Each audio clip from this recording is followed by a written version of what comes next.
I'd like to open this meeting, March 11, 2025. It's supposed to be at 6:30, however, it is 6:35. So let's open that meeting at 6:35. Let me just change that.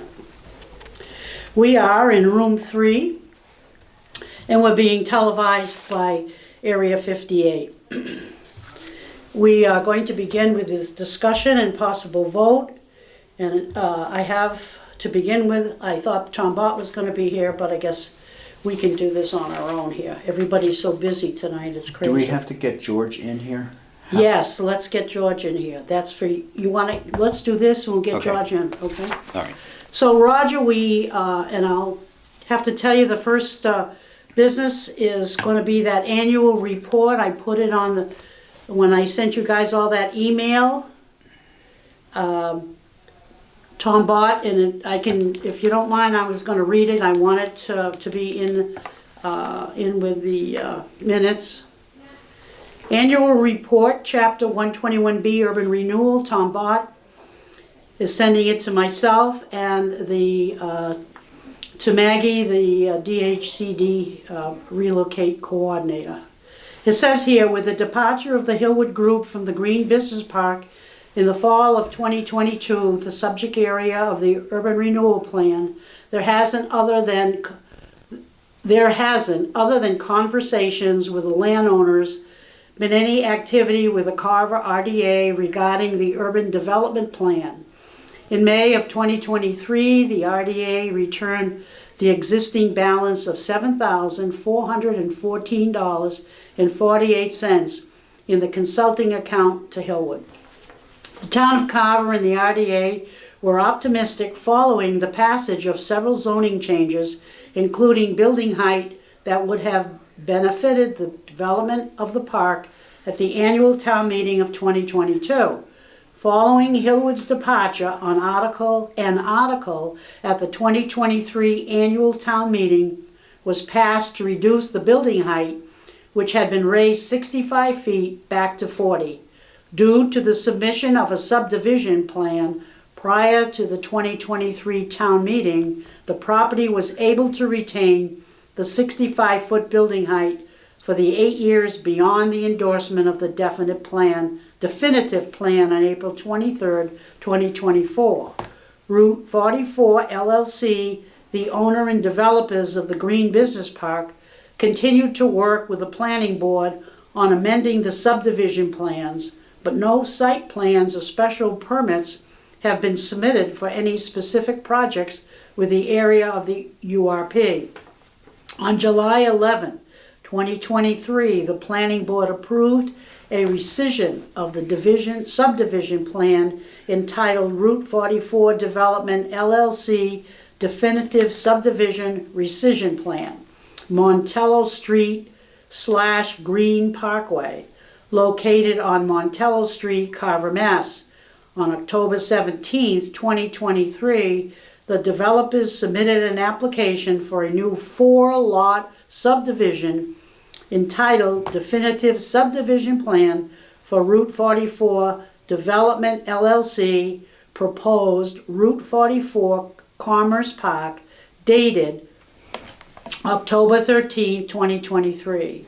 The planning board approved the subdivision plan, revised through January 9, 2024, endorsing the approved subdivision plan on April 23, 2024. Now, we're going to be sending this to, or I will, to Maggie Smith. Now, in addition to that, I am going to send the 2023 report, the year report, because in that it describes in May, it shows where a balance of $7,414.48 was returned back to Hillwood. Now, I don't know if I gave you this, guys, in my email, but this is it. I can always send it to you if you want a copy of that, but this is our, this is the Excel spreadsheet. This one here, Excel spreadsheet. So, in addition to that, as I've done last year as well, Maggie has asked me to send along the end of the year report, so that would be the 2024 report that we just completed. And I'm gonna send that along too, and we've already approved all of that. Oh, maybe we haven't. Did we have a meeting on that? Yes, we did. I think we had a meeting on it. But nonetheless, I need a motion for this treasurer's report, the 2024. And let me make sure, the balance, I'll just read through that, okay? Is that okay? So let me just read that. The 2024 ending 12/31/2024 balance in the checking account, which you don't have, you're gonna have to listen. $578.99. The money market RDA savings account was $48,393.35. And the urban renewal plan account was $1,280.60. That's the final treasurer's report for 2024. I'd like to have a motion on that to approve it, and I'd like to include that with that letter as well. So, Well, prior to making the working on the motion, I have a question. okay, When there was you made mention of it in there, please forgive me, I don't have the document in front of me, but you made mention to where a member, one of the parties had made a request to reduce the limit that was granted to the town of up to 65 feet, back down to 40 feet. That never passed, did it? yes, it did. It passed, but it didn't make a difference because the zoning bylaw had been grandfathered in for 8 years because the subdivision plan was approved on time. So regardless of how the town voted on it, it was a moot point because that 65 feet is good for 8 years. Okay, because forgive me, I thought that one of the persons that did it was the wife of somebody on the board. Shea, Connie Shea. Connie Shea's wife. But there was no validity in that vote because that was just like she was crying for that to be returned. But there was no credibility to that when they had their meeting. You mean it passed at the town meeting? Yes. Yeah. Yes, it was a citizen's petition, I believe, and it passed at town meeing. But to return it back down to 40. Yes, but it didn't make any difference because it was not enforceable because the 65 foot, if you put in a definitive subdivision plan with current zoning, which George did with 65 feet, then that is grandfathered. That 65 feet, all the zoning bylaws are grandfathered for 8 years. He has 8 years to move on that. Okay, I just didn't realize it got voted in at town meeting to reduce it down. I thought it was unenforceable because of the previous meeting that had happened. So I apologize for taking time. Please continue, Joanna. Yeah, don't apologize. All right, so is there any further discussion? I need a second on that. I'll second it. Second. Oh, I thought you made the motion after. I did. Okay, so Roger made the motion, I'll second it. Okay, so moved. You Should have we to take a vote? Yeah. Aye. Savory says aye. Roger says aye, and Joanna Layton says aye. Okay, pass. So I'll accompany the 2024 Treasurer's Report along with that letter. All right, the letter, before you put the letter to sleep, there are a couple of things I just want to say about the letter. Okay, fine. In the second to last paragraph on the last line, it should say been submitted for any specific projects within the area of the URP. All right, hold on. Where am I going here? Where am I going? Say the last paragraph? The second to the last. Second to the last. Should be within. Oh, within? Right. And then dated is twice. Okay, cross that. All right. So I'll make a motion that we approve sending the letter to Maggie Schmidt as edited. I can't hear it. It keeps chopping out. Oh, okay, because I just coveted it. Right. Okay, so he just made that motion. I made a motion to approve the letter to Maggie Schmidt as edited. There were a couple of just grammar things. I second it. Okay, no further discussion, let's vote. Savory says aye. Roger? Roger Noblet says aye. Joanna Layton says aye, so it's passed 3-0. Okay, fine, let's move on. You want me to get George? Please, get George. All right. He's expecting a call, right? There's not Yeah, a Zoom. he knows. All Yeah. right, George.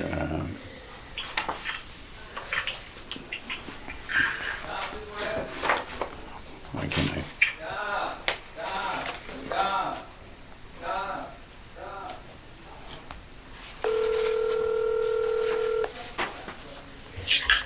Hi, how are you? Fine, George. How are you? Good. Good. We got Savory here and Joanna's here, and we have Roger by phone. So I'm going to try to put the phones together. Yeah, move that close. We do not have Mr. Bott with us. Oh, okay. I'm waiting on. Well, this is actually better than Microsoft Teams. So if everybody can hear me, I think this is good. Okay, that's fine. Okay. Yep, you're on. All right. So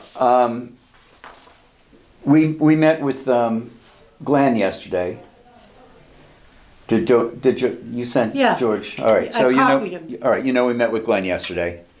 Right. And he had some, we talked about it I was on my way to up north when we talked about it on the phone.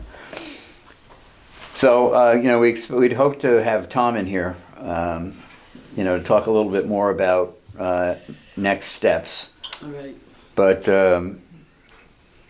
he's not here and Glenn's up with the select board. So Okay. Is Tom, what happened to Tom? I don't know. He's the planning board's meeting across the hall, so Yeah. I think he's getting prepped for that. They were sent to a different room. It looks like they're moving again.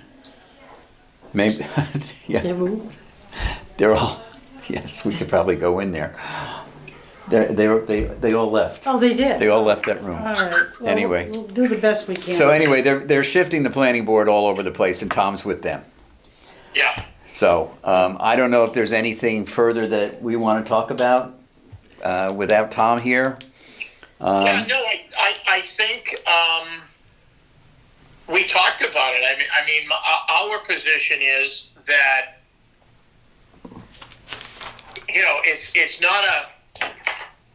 it's not a principal use, and that's clearly spelled out in the zoning bylaw. Right. And I think that it's an overreach of the planning board to say we can't go and get an earth removal permit before we go through site plan review on our lots. That has never been the interpretation in any other subdivision in town that I know of. If you have a approved subdivision, which we will in the near future, then so long as you go to the earth removal committee and satisfy them that you're doing everything properly, which I've had a field walk with the earth removal committee. It went very well. I've had 2 hearings before the earth removal committee. It went very well.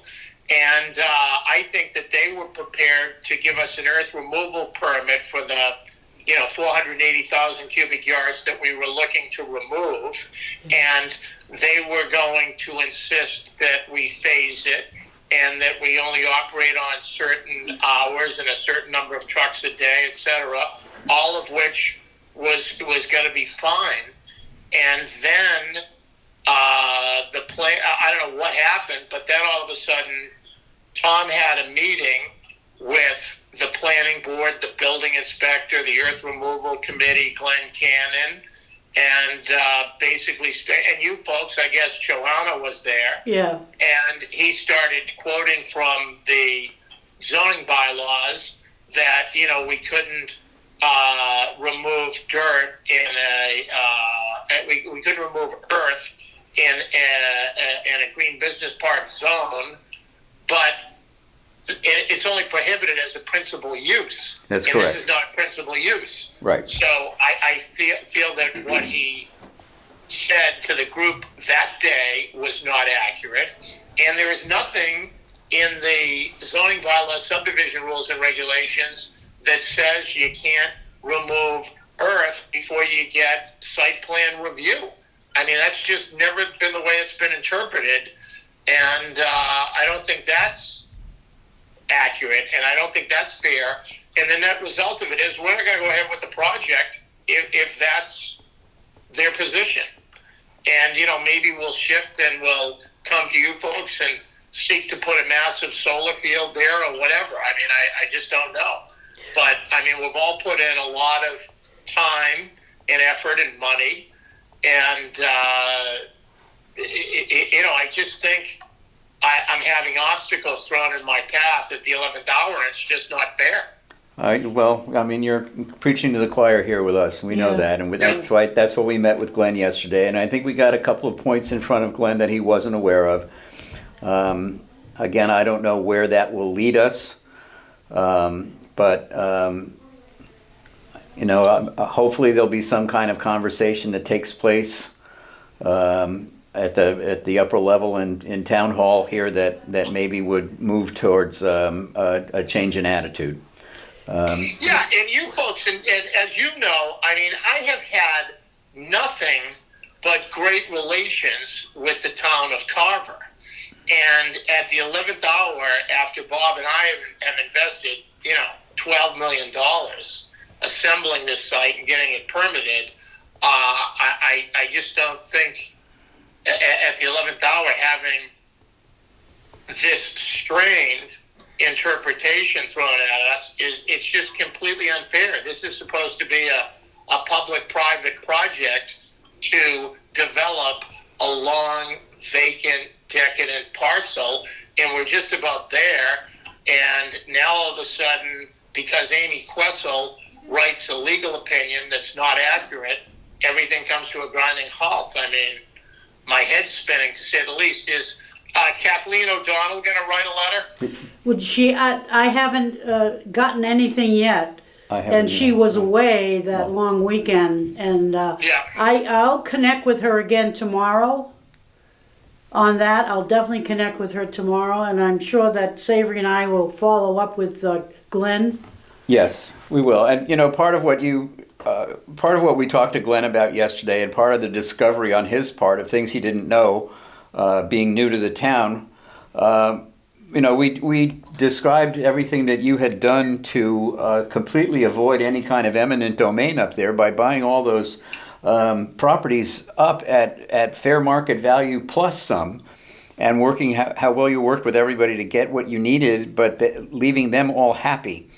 So, Yeah.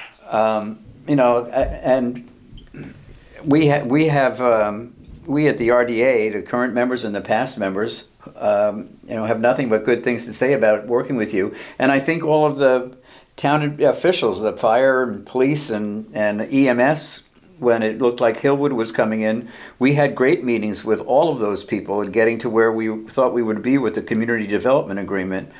So, I don't understand why all of a sudden this roadblock is being thrown up in front of you either. It wasn't foreseen, and it really is semantics, if anything. What? Yeah, and it's kind of like Tom Bott and Amy Questle, with this crazy interpretation, are sidelining a project that's been in the works for 10 years, and all kinds of townspeople, you folks, everybody has to put a lot of time and effort in, and it's just not the law. It's not what the regulations say. It's not the law. So, I mean, hey, look it. Funny things happen, and you can get mad, or you can just kind of sit back and let the dust settle and talk to people reasonably and point out things like the principal use definition and other things, and hopefully work it out. Can you put together a very high level, loose plan A, B, and C of what you might do, so that we can get something like that in front of Glenn, and you know, he can see what the financial ramifications are to the town and income the town can garner from your different plans? Well, all he has to do is look at the RDA. I mean, it's, you know, he knows we can build 1,800,000 square feet of property, and I get someone ready to buy. I have someone who, if I had a road in there, would buy tomorrow. And of course, then I have the other issue of the North Carver Water District, so I got to get them. You know, I have to get potable water there, but I only need about 1,000 gallons a day of potable water. So, I mean, you know, I just, I guess my attitude is, you know, I could do that, safely, but I feel like I'm going down the rabbit hole, because, you know, what am I going to say? Hey, look I'm going to build 1,800,000 square feet of warehouse space, and you can assess that for $100 million, you know, whatever. And he's going to say, well, who do you have as buyers? And I'm going to say, well, right now I have one buyer, Indus, that wants to be in there like yesterday. Right. And yet I can't have Indus start the permitting process until I get my definitive plan approved. Right. And so, you know, we're kind of putting the cart before the horse here. No, I understand. It's just that Glenn is so new here that he really doesn't know, you know, what the potential benefits of your original plan would be to the town, and well, show them the reports from the RDA. I mean, you had that study done, and yes, I know we do have that, and I'm just wondering, and I guess he can figure out if you were to go solar, what that would bring in, and that would probably be a pilot program. Yeah, no doubt. And I guess I don't know. Is there a plan C? Is there just abandon it plan, or? No, I wouldn't abandon it. Yeah. I just, you know, I don't know what I'd do. I guess what I'm going to do, I'm trying to work with the, this is my plan. My plan would be, let's spend the next couple of days, week, whatever, working with Glenn, have Kathleen write a letter, and then just try and get them to agree that we don't have to go through site plan review. Okay. Okay. Right. Yep. Okay. And then if we can do that, then we go to our hearing in April. We get our site plan approved. Then I'll sign a purchase and sale agreement with Indus. They'll start their permitting, and hopefully they'll get their permits for their 80,000 square foot building. And then I'll start building my road. And, you know, I think I'll probably, the only other issue I'm working on is fire suppression water. So, you know, I'll probably drill a well for that because that's non-potable water. Right. And I think by the time, you know, I was talking to Bob Belbin the other day. I mean, you know, I think by next January or whatever, I mean, I won't need potable water for Indus until probably like January of 2027. So, you know, and I only need 1,000 gallons a day. So that's not a lot. But you know how it is. I just want to get in, have one buyer there, have one builder there, have my road going in, and then other people, all of a sudden, it's not a big vacant piece of property. It's a industrial subdivision with a road. People have told me that there is a big need for tenants who occupy 10, 20, 30, 40,000 square feet. So what I may do is I may design a spec building for lot 2 that's like 150,000 square foot building, get it all permitted and what have you, and start to market it.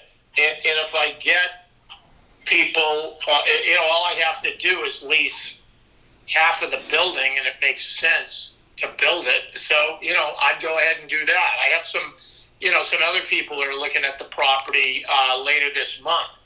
But what I want to do is I want to move it from the plan status to the actual bulldozers, Yep. Loaders, and excavators on site building a road to create buzz. That's what I want to do. Right, I understand that. Yeah, build it and they will come. Right. Yes. Let me ask you a question talking about water very quickly. Have you spoken to anybody in any kind of official capacity about drilling a well, even though it's for non-potable water? Yeah, I talked to Jim McLaughlin, who is the head water guy at the DEP, and he said that I think potable water will be a problem, okay, because of the PFAS and what have you, and I think that it would be a long, expensive permitting process, okay, and it's not an intelligent way to go. The way to go for the potable water is the North Carver Water District. As far as a non-potable water is concerned, I think we could, for example, on this first lot, Lot 1, okay, which is about a 21-acre lot, I think the way to go there would be to drill a bedrock well and see what type of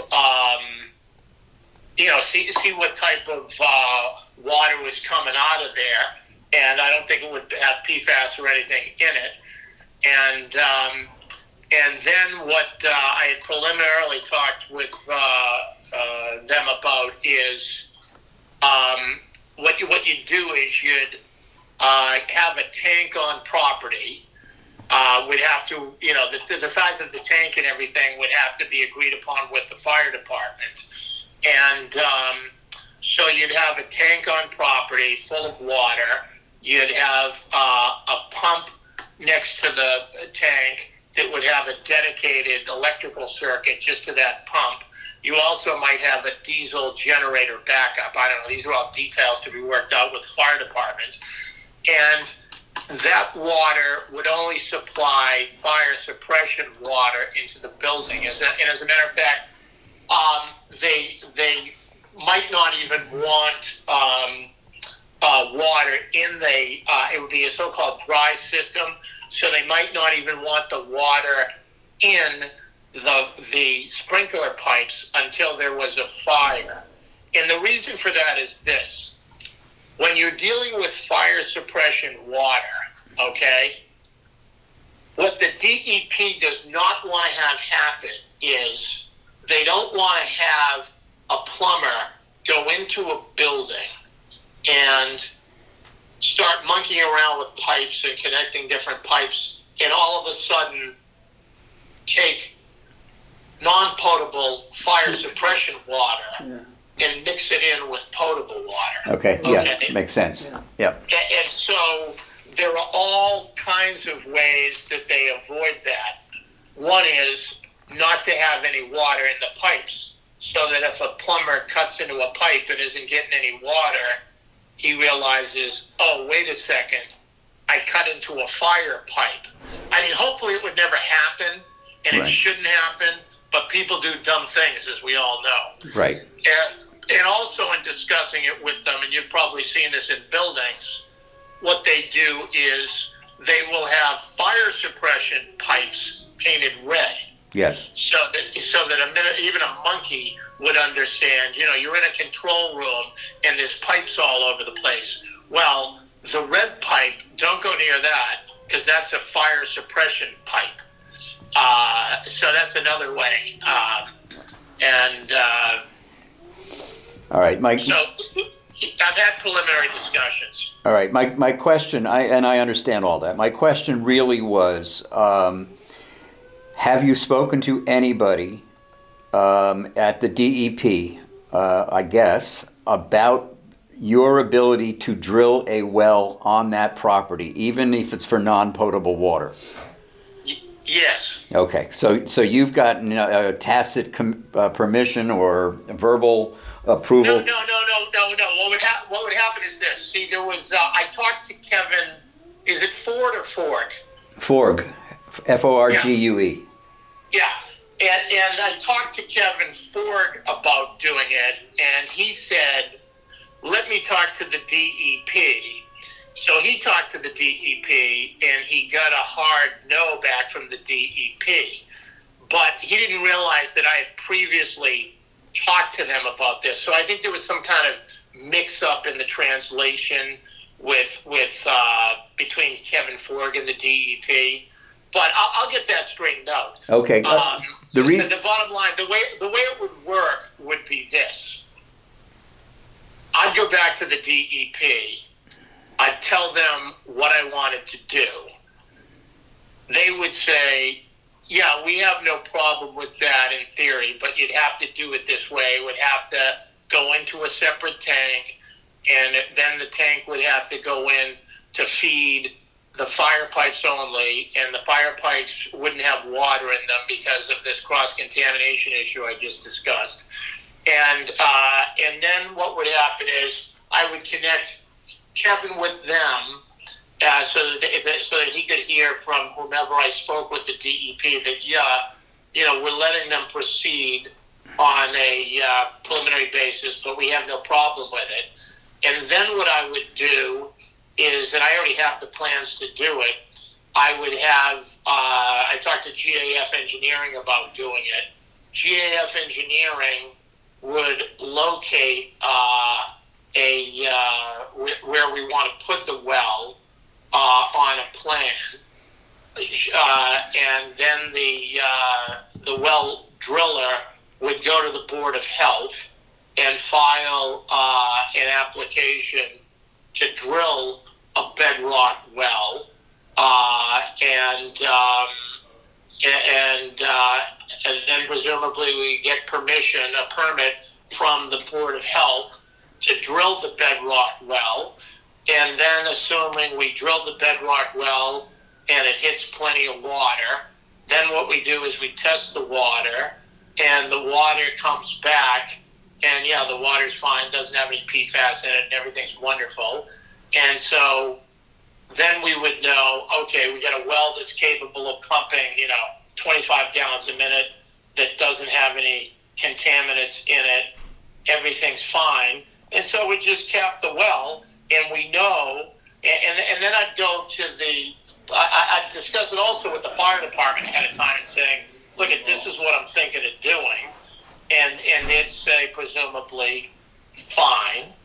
And so then I get everything squared away so I can go ahead with this first building, and all I need is 1,000 gallons a day or maybe less from the North Carver Water District. And, Bob Belbin thinks I should be able to have that by, sometime in 2026.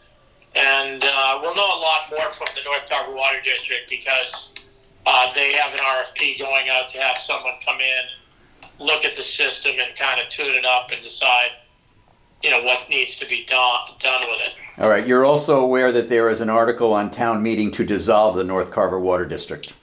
Yes. Okay. Yeah, and I'm kind of, whatever the town does, doesn't really matter to me, because the key thing is to, just get the North Carver Water District up and running, and the town has to do that because they're under orders from the DEP to get it straightened out. And, whatever happens, I just want to get water. I don't care if it's the town or the North Carver Water District or whatever. No, I understand that. Yeah, but I mean, water did come up with in our conversation with Glenn yesterday, and one of the things that he mentioned was he wasn't sure, and I don't know where he got this information, and we have to do a little bit more digging. He wasn't sure that because of past drilling that had been done in that area, whether the DEP or the MEPA or whoever it might be, it was going to allow any drilling at all on that property. Wait a second. Run that by me again.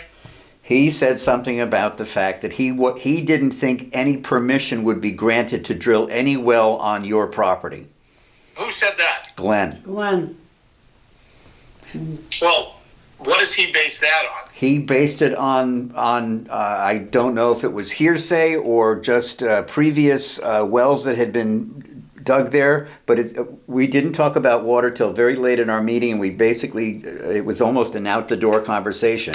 So that's why I asked you the question, if you had some kind of a permission to drill a well on your property for non-potable water.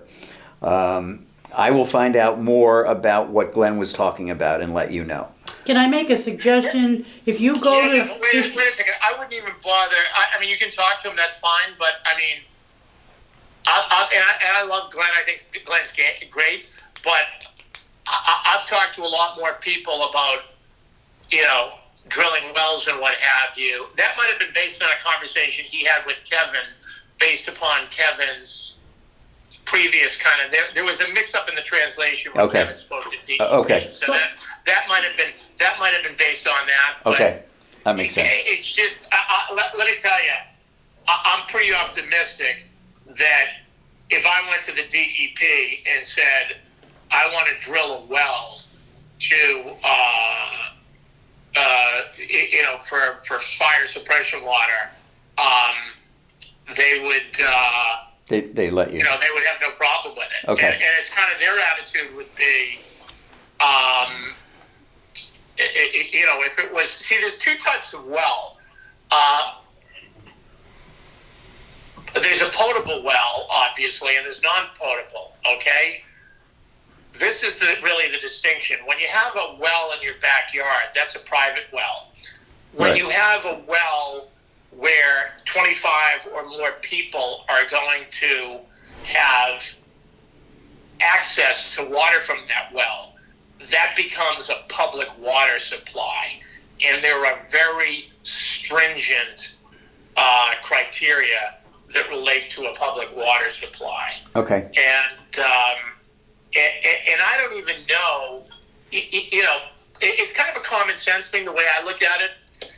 Let's assume I could get a potable well there for a public water supply. I don't even know whether I'd want to do it, because if I were opening up a business there, and there's PFAS that's been on the property, and even if every scientist in the world tells you, oh, don't worry about PFAS on this property, I'd be worried about it. So I just have my employees drinking bottled water, etc. So my attitude is, why even spend a lot of time and effort going down that road?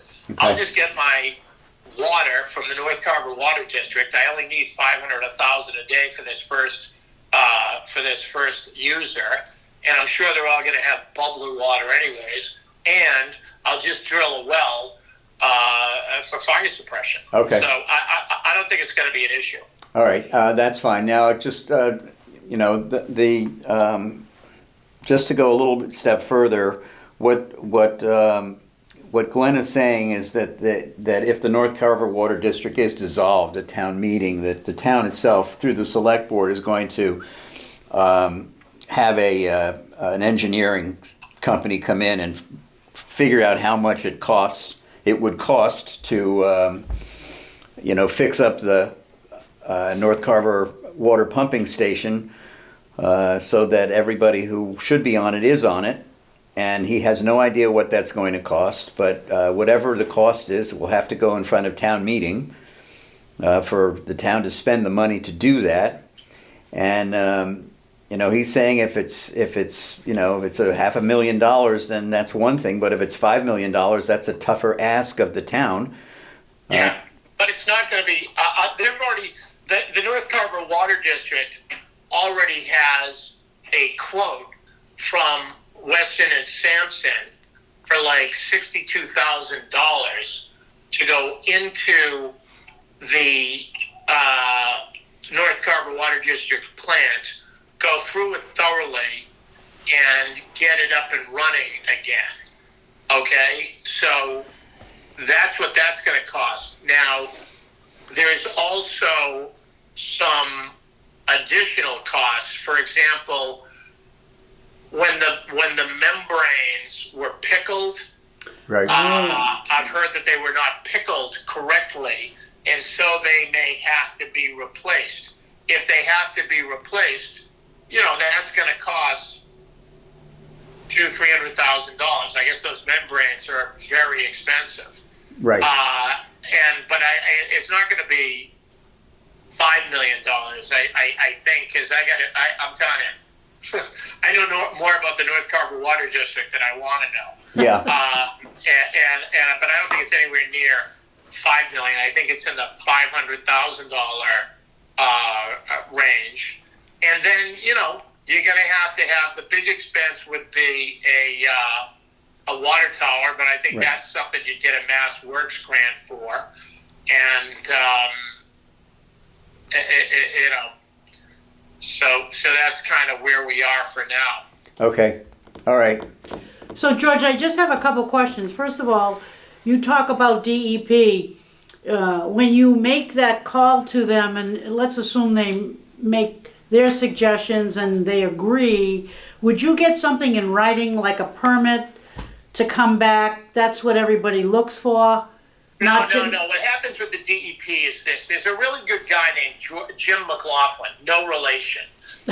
He's a really good guy, and he is the head guy at the DEP on drinking water, okay? So, and he may just be in the southeast region. I think he's the southeast region head of drinking water for DEP. You can pick up the phone and talk to him tomorrow if you wanted to. So what I'm going to do tomorrow, based on this conversation, is I'm going to pick up the phone and talk to him and go over what we just discussed. And then I'm going to pick up the phone and talk to Kevin and tell Kevin about my conversation with Jim. Why don't you connect the two? Why can't you connect the two?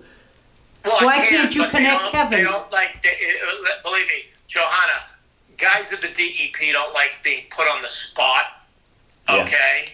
Well, that's what I'm saying. Can you get some sort of an agreement? If that's an agreement, get some sort of a letter that can be... No, they don't give letters. What happens, the DEP doesn't give letters, believe me.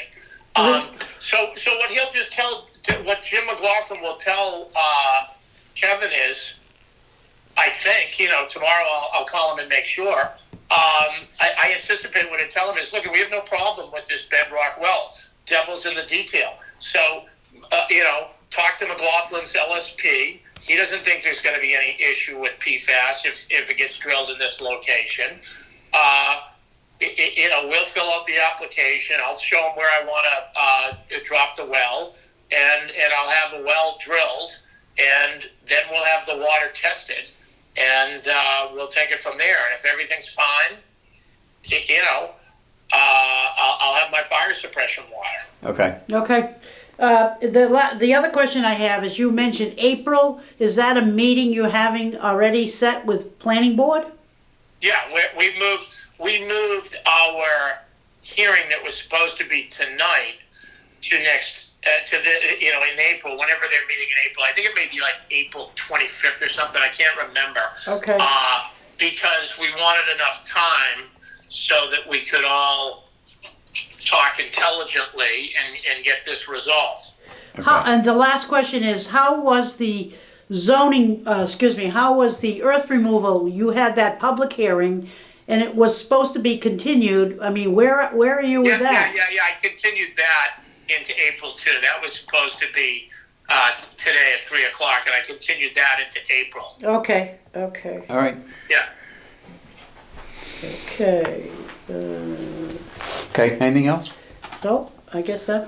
All right. Well, that sounds like a plan, George. And I think we're going to circle back with Glenn as well and try to, we sent him that email with the definition of primary primary use. Primary use. And I also found the earth removal... Principal use. Principal use. Principal use. Right. And Yeah. I also found earth removal, so I put that in also. Yeah, and really the way it's set up is earth removal is its own committee, okay? They only deal with earth removal. And you go to them and you say, okay, I get approved subdivision and I want to remove, this amount of earth. And after they say to themselves, okay, yeah, we want you to phase it. We only want so much going on a day, so much traffic, et cetera. You get your earth removal permit. And I had that earth removal group was great. Scott, I forget how you pronounce his last name. Hannula. Yeah, Hannula, great guy. Everybody else on the committee, spent a morning with them walking the site back in December and went over everything. And it was just like your committee, your authority, just a very nice group of reasonable people. And then Tom had that meeting, and my head was spinning. Yeah. All of a sudden, all my hard work gets derailed because Amy Questel writes this letter that just nobody agrees with. Right. All right. Well, let us talk to Glenn. Let us push Glenn a little bit more. Yeah. And have him hopefully have some conversations with Tom that explain a little bit more clearly the benefits that this will bring to the town, and that at some point, there's the better good. Yeah, good. All right, well, thank you for everything. Okay. Always appreciate meeting with you folks, and have a good night, and I'll talk to you soon as I get things clarified with the DEP and on the water issue. All right. Are you in Florida? Yeah. Oh, it was beautiful here today, by the way. Just so you know. It was in the 60s. It was in the 60s and sunny here today. Yeah, that's good. Yeah. Light at the end of the tunnel. Yes. Yeah. All right, George. Thank you. Good. Thank you. All right, thanks, folks. Thank Have a you. good night. All right. Thank you. Bye-bye. Bye-bye. Okay. Roger, you with us? Yeah, I'm still here. Okay, are you coming to the end of your time frame? I passed it almost a half an hour ago. Okay. Oh, okay. So the next thing was we were going to discuss with Bob Belbin, and I sent him also that code so he could join in, but we don't have the electronics of it. So I guess, Savory, if you want to give Bob Belbin a call, see if he answers, we could, or I can move that. What is the pleasure? I don't even think I have his number. Do you have his number? I don't think so. Well, I have his number. I don't. Okay, let me have that phone. Thank you. Do you want to try to reach him, or? Yeah, but I'm gonna lose, won't I lose Roger? I can add Roger. No, you hear me. I hear you now. I could add you if I get a hold of him, okay? Hold on. Joanna, I can't stay. Okay, you have to hang up now? Yeah, I'll just understand what Bob is doing later on in the notes. Okay, If you could send them to me when you get them. I did send him that referral name for a gentleman who might be able to help, but he didn't get back to me and tell me if it was useful or not. Okay, He said all right. other issues. So, you might discuss it tonight, but I can't stay on, I'm sorry. okay, well, all right, no problem. This would be the meeting next meeting we have will be, and I just want to get your okay, because Jim Elliman couldn't make the meeting, and Savory's gonna go on a long vacation. So if I was to turn the page and look at the second Tuesday of April, it would be the 15th. And I'll shoot back an email to Jim Elliman as well. Is that clear for you? We could do the same thing, give you a call? Everything should be fine at that time. Okay. Hopefully. Okay, I'm just under a strict guideline right now. that's fine, good, no problem. Okay. So we'll do that. Thanks for hanging in. Thanks a lot. Thanks, guys. Have a great night. Okay, right. thanks, bye-bye. Bye-bye. Let's do the minutes another time. I guess so, we ain't gonna, can't seem to get the whole minute. That's a can kicking down the road. Okay. Okay, hold on, let's get them going. Okay. We have to stop the meeting. We don't have a quorum anymore. Oh, that's right, he quit. Oh, okay, let's close the meeting, okay. I'll make a motion to close the meeting. You can second it as chair because there's no one else here. That's right, so let me second it, it is now 7:25. All in favor, aye. Aye, All right. we're closed.